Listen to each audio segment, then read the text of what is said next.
Right now, we're going to dive into the patch notes. So all four of us are together a little bit sooner than we expected. But here's what we're going to do. Until 8:35 p.m. Eastern, actually 8:30 p.m. Eastern, I'm going to read a bunch of one-liners, things that have been updated in the patch notes, and then the three of them are going to give their quick thoughts, whether they like it or not, what's going to be good about it, what's going to be bad about it. Y'all ready? Yeah, go. Let's go. Number one. Rapid fire. Sage's barrier orb is nerfed. The segment health reduced from 1,000 to 800. The barrier orb duration reduced from 40 to 30 seconds. Thumbs up. Good change. No. If I have like the Vader moment, right, as someone who plays that character. That's Emily, my you're reaction. muted. Emily, you're muted. I'm muted because my computer is buzzing.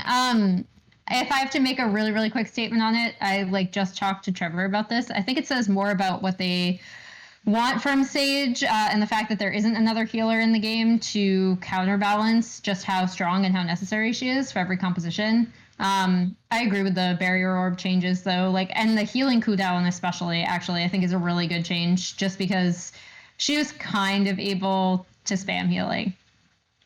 Raze's blast pack maximum damage radius reduced. So the blast pack has been nerfed, proven to be quite strong, especially when chained back to back. By reducing the inner maximum damage radius, we hope to reduce the average damage output of this ability while still keeping it powerful. Let's go Tyler, Jacob, Emily for each round.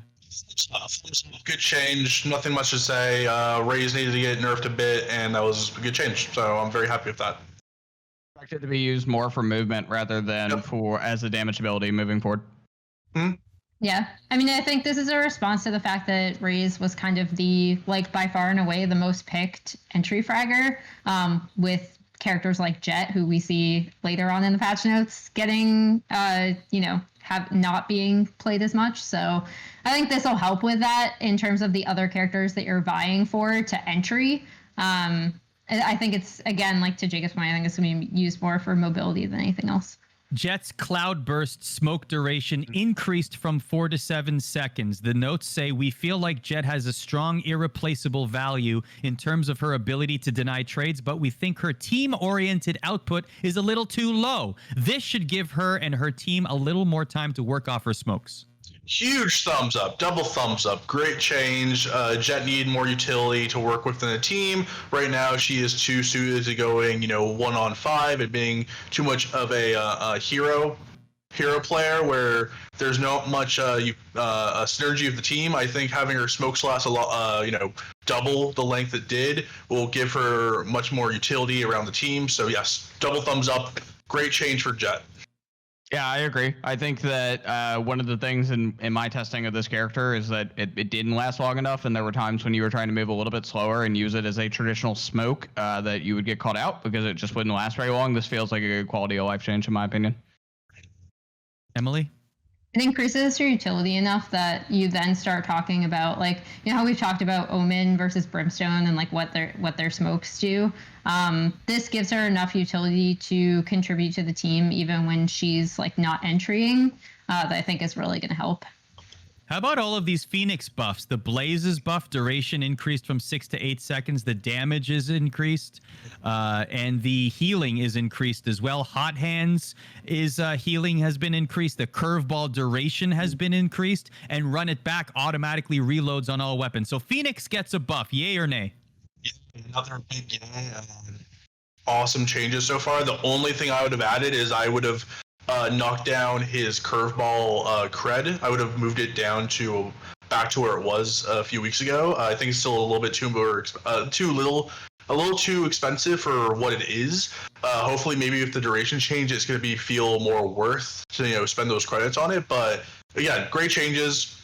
Phoenix needed a little boost to get back into the pro play. To size up with Raze and now Jett getting her buff. So great changes all around. Really, really happy with Phoenix's buffs. He's a great character, and good job.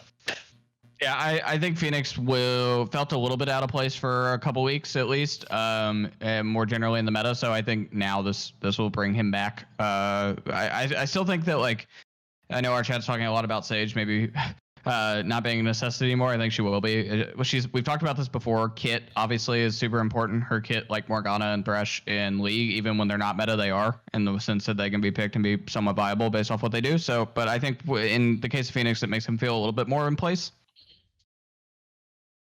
I think, to Chat's point about Sage, I just got done talking with Trevor about it. I think it's more that there's no other healer to buy for her right now, so she's always going to be viable. With Phoenix, I think it's, again, more about making him, giving him basically a clearer path, like in, out, and kind of increasing what they want from him, like almost in an opposite way of Jett.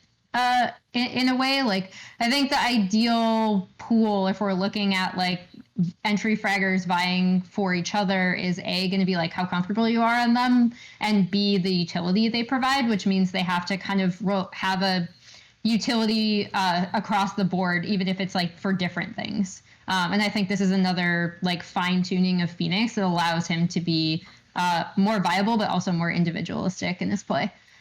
Omen mains, rejoice. You have gotten the buffs you have been waiting for. Here's some. My favorite one is the ability to cancel your ultimate.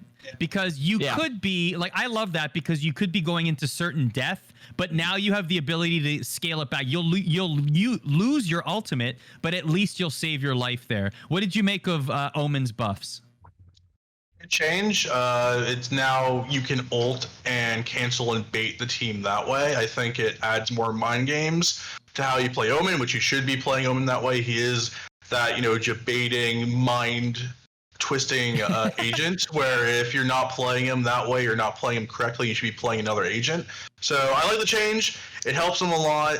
It gives him more flexibility with his abilities, and even though again the ultimate you can now cancel out of it, so it's not an instant kill, you still lose the the points even if you use it and it fails. So it's a good change. It gives more mind games to Omen players, and that's what you need for a agent design like this. So another thumbs up. Yeah, thumbs up. But I mean, I still think overall the fact that it does have a little bit of landing lag, right? Like this seems situational, right? It seems like if your team gets info that where you're going has people sitting around it waiting for you to come in, right? Like that's sort of where it's useful. But because it does have landing lag and it has noise, it's still like you can hear it from considerable distance. So I mean, it's not like you're not super sneaky about it unless you like find the perfect spot. It seems kind of like a situational change, but a good one nonetheless. Map updates. We have been talking about it. We all know this is a poorly kept secret at this point. A new map, Ascent. Ascent is a map set in Italy that features a large open middle area that both teams can skirmish over. Mid is a playground for diverse ability use, and successfully controlling the area opens additional routes for attackers, and both spike sites is our new map for launch. Ascent will be slightly more common in our matchmaking rotation for the first few days. Yep. So you can open and close certain pathways to the site. That seems to be the mechanic there. We haven't played it yet, obviously, but initial thoughts on the description of Ascent. I mean, since the game is out now in Korea, I saw a little bit of Ascent, not a lot, because the game is still just trickling out there. But it looks good. From the little I've seen of it, it looks like a really fun map. It looks not like Split, so that's good. It looks wide, a lot more wide open. I need to see how the passageways work, because I think that's an interesting mechanic that can make the map really fun. But yeah, it looks like an interesting map, and it's not Split. Even though Split has changed. We can talk about the Split change too. I think Split has been, is now in a much better place after this patch is fixed. Yeah, so I think Ascent looks very, just like not having played it, looks a little attack oriented. Curious to see though when I'm able to hop in game tomorrow, sort of where we stand. Yeah, kind of no idea until I play it myself. Having looked at the few things on stream, I mean, it looks really nice. Yep. I think the thing that, and we're going to go into Split changes in a minute, but I think the thing that they learned from Split is that you can't have your midsections be so narrow because there are so many abilities that can kind of cut those off and everyone just kind of ends up there. So it seems like they kind of took that into perspective when designing this map. So the Split choke point at mid onto B site Big change. is a big change. So we unfortunately we can't show you the pictures, but basically what's going to happen is imagine it from the defender side where you're looking at the frog at the mid choke point. Normally there's a wall on the left-hand side. And now that wall is completely gone and there's a box instead. So it makes it much more difficult to hold that choke point, but also for the attacking team to be able to have much more visibility as they come up the stairs into heaven. What do we make of this change? Again, another good change. I'll be sad that I'm not going to be able to get free kills, just camping where that wall was. Because, when you're going up the ramp to, attack on split, you either have to check your left or your right. A lot of times they're checking the left to go into heaven for B. And they never check where you're in that little cubby just waiting there to, mow them down. So, again, it's going to make it a lot better for you to attack on. It's going to make it feel less oppressive, which is good. So hopefully this fix, it continues the trend of moving this to a less super defensive, map. It's okay if it's defensive sided. You should have defensive and attack sided maps, but Split was so defensive minded that it needs to be, pulled back way more. So hopefully this helps.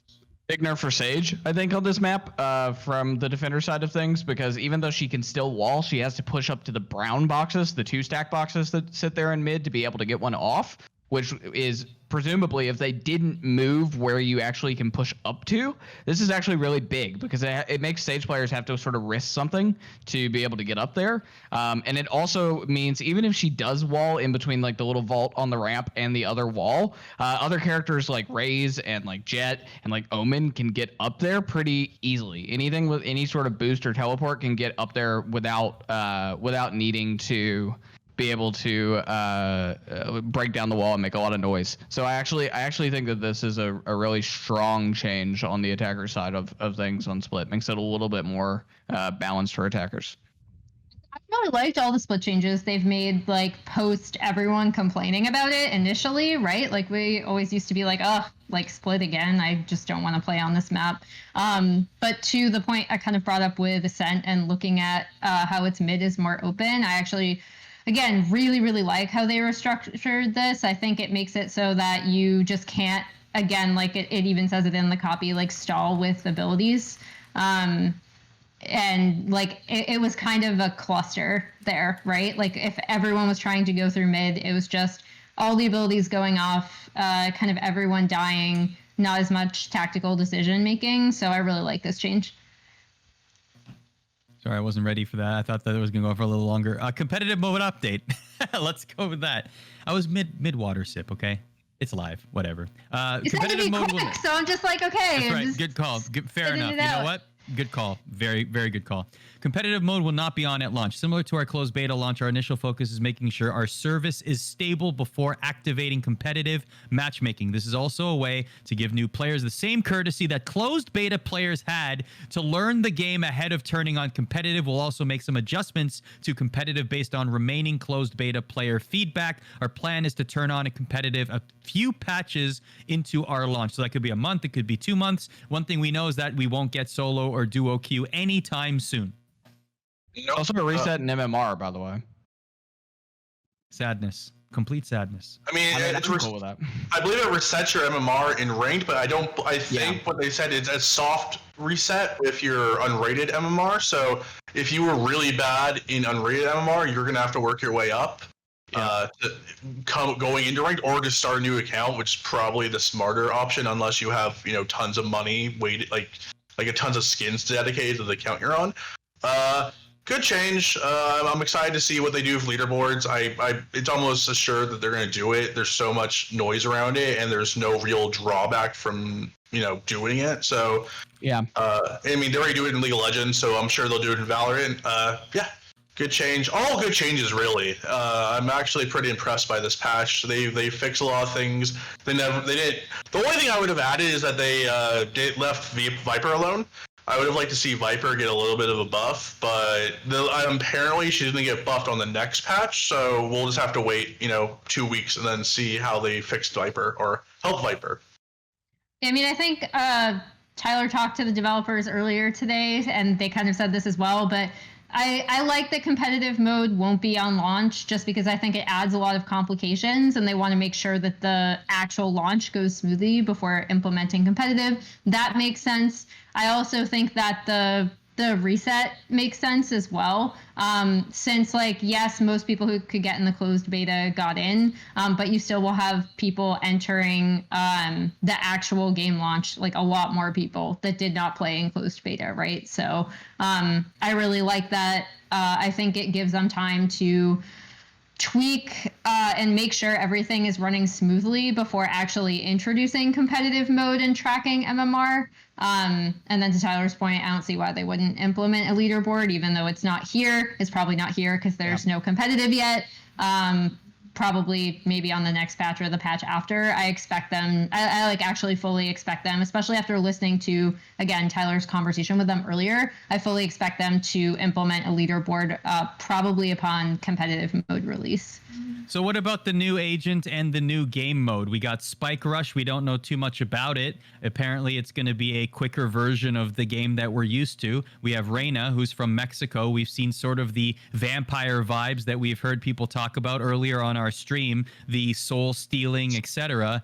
But that's all we know, really. So what are our initial thoughts? Oh, there's something else, Arda. What's that? Something else we just found out. New character screens, baby. New character screens. So good. So good. If you go to my Twitter, it's all over Twitter, the new character screens. In the long run, doesn't really matter, right? Character screens doesn't make or break a game, but the new map load-in screen and the characters with the animation and the movement and showing off their personality is such a win. Such a big, big win. I'm so happy that they had this up their sleeve. It's a great move. Phoenix looks awesome. Everyone does their signature pose. Viper's coming out of the toxins. Breach is flexing. Brimstone is being Brimstone. It's a great time. I'm not the biggest Brimstone fan, Arda. You know this. Someone So you need him to flex to be interesting? That's like a very weird response. Someone in our esteemed ESPN Esports family, who may or may not be one of our superiors, likes to describe Brimstone as an old frat boy. I agree. Yeah, he just never grew out of his frat boy phase. He's a Chad. A true Chad. But the new character design. Yeah. No, he's not the power of Chad. Breach is much more of a Chad than Brimstone. But the character screen's great. I'm very happy about it. The new skins as well, if you've not seen them, they look a lot cooler. Some of the kill animations look really cool. Yeah. Big fan. Yeah. Joe Ziegler told me that going into launch that they were going to have none of the beta skins, that the new skins, the launch skins should look a lot cooler. Some of them should look a lot cleaner.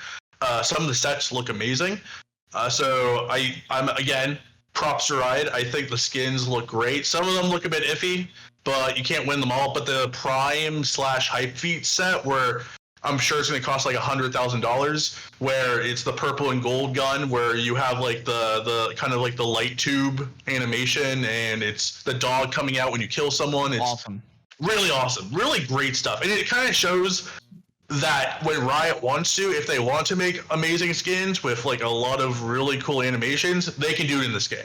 And I think it's a thing of like, if they wanted to make this game look as good graphically as Overwatch, they could, but they want this game to be competitive over everything else. So the graphics, right? They want it to be accessible, and they want it to play on potatoes. So again, character screens are awesome. I'm so happy they have character screens. It's such a great addition to the game. Yeah, I think more generally, I did enjoy some of the beta skins, like the Reaver set was actually pretty cool. The purple ones, those were pretty awesome. I wouldn't mind seeing those come back, but I'm a big fan of the new skins also, especially the one that's got the like, it almost looks like the Cypher cage, but it's pretty cool. I'm a big fan of that one, and I haven't even played it yet, so I'm sure I'll play it tomorrow. I unfortunately was not able to see these because I was in an interview, but I saw kind of what was posted in Slack, and some of the skins especially look really, really slick. So I refuse to spend money on things, but they look really cool. So I will spend money if I enjoy last point. I Yeah. will spend money That's if I fair. enjoy it, and I have enjoyed Valorant. It got a little old at the end for me, but I think with Ascent coming out, with some other changes being made, I will be reinvigorated to play more than I did at the very tail end. But I also like moved across the country, just a small minor in the middle of a pandemic, small minor detail, but nonetheless, interrupted my play a little bit. But I'm sure I'll be back in it here come tomorrow. I'm pretty excited.